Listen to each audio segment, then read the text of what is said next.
Hello, Misha from mortgagesonline.co.nz. The Reserve Bank came out mid-July and kind of said there wasn't really going to be a change in interest rate or the OCR, and then we saw a whole bunch of changes. What happened? What other factors are in play? That's what I'm going to talk about today. So this is kind of just a bunch of banks and the changes we saw over different fixed terms. This is the 1 year, 2 year, 1 year, 2 year, 3, 4, and 5. We did see probably more movement here, right, than here.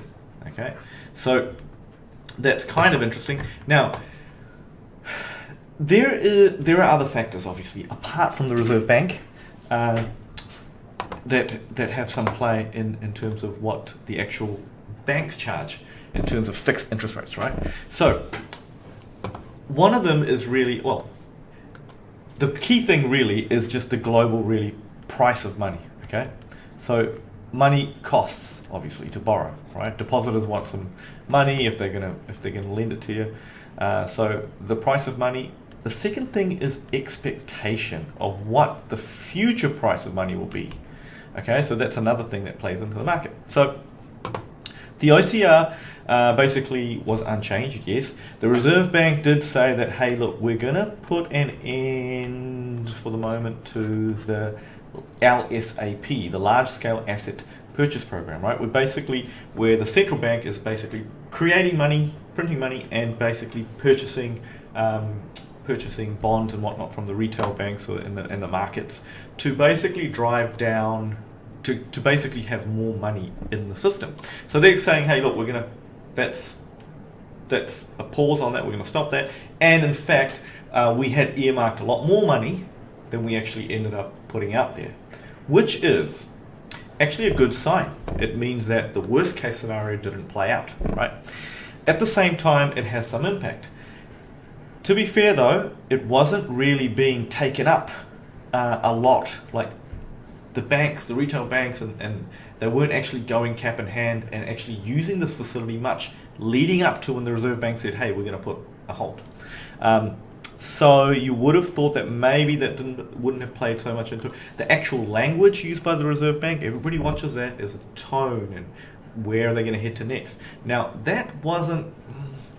They did mention again that they think inflation, yes, it's there, but a lot of it is transitionary, okay?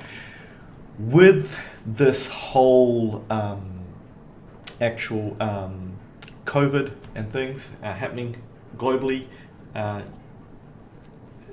of course, supply chain issues, right, is a thing that leads to costs going up. But one day, I guess you would assume that some of these things would be sorted out. So then that's where you would expect costs to actually maybe spike, but then go back down. So the central banks really, if costs are going to go up and stay up, they kind of control that by putting up interest rates, because what that is indicating to them is that there's too much money sloshing around, and maybe the cost of things aren't really going up as much as the money sloshing around is actually just pushing up the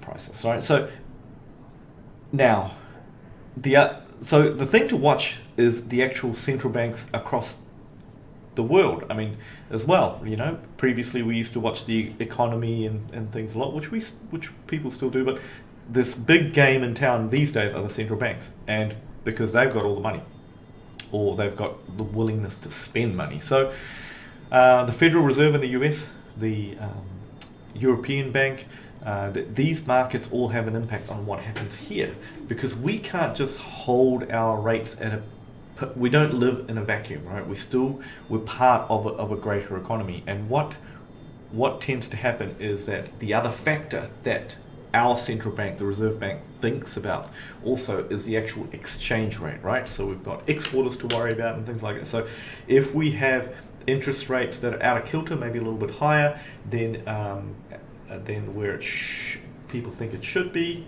compared to where other countries should be, if our interest rate's a little bit too high, then we're going to put pressure on the actual exchange rate, right? So the exchange rate might actually, New Zealand dollar might be higher than would be comfortable maybe. So there is some ceiling in a way to how much we could increase interest rates buy if nobody else is, because then our exporters will go, oh no, the New Zealand dollar's too high, we can't seem to sell our stuff, nobody wants to pay us in this really heavy currency. Same is true the other way around, right? If the exchange rate obviously starts to drop too much, our exporters can sell a whole bunch of stuff, but then we do import a lot of stuff like petrol, for example, then it starts to hit us. So it's a bit of a balancing act, and what happens outside, so we could have high inflation here, but if the other central banks are doing something different, we might not see our central bank increase rates as quickly, okay? So there is a lot of different, so nothing is a given. I know there's a lot of people saying, right, interest rates are heading up, that's the way it's going to be now. Well, just the way that we weren't so sure, or it appeared we were sure that interest rates were going to stay flat, but really we weren't. Same goes for the other way around. So the best thing you can do, and I always come back to this, is that you can plan, if you have a lot of debt and you don't think you can afford increases in interest rates, right? The best thing you can really do is fix for longer, right? So that you don't have to put up with if you can't afford it temporarily, and you need to get through a couple of years, then fix it longer term. If you're not sure and you just don't want to lose a lot of money, you can always hedge your bets, right? And I've gone on about this before as well, but you can always fix some short, some long. You can split your loan. So, either way, if you're younger, you're in your 30s, you've got a lot of years ahead that you'll have debt, right? Don't worry too much about the ebbs and flow of the interest rate. Sometimes you might fix and you might lose a bit of money and with the way the market goes, but sometimes it'll go the other way. The losses and wins should average out if you've got a whole couple of decades of doing this stuff anyway, so don't dwell on it too much.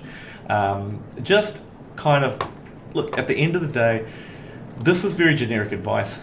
Best thing to do is really talk to a financial advisor as well if you're unsure, or your banker, to really get down to be able to manage your debt repayments. But hey, thank you for listening. Hopefully that has been helpful for you and not too confusing.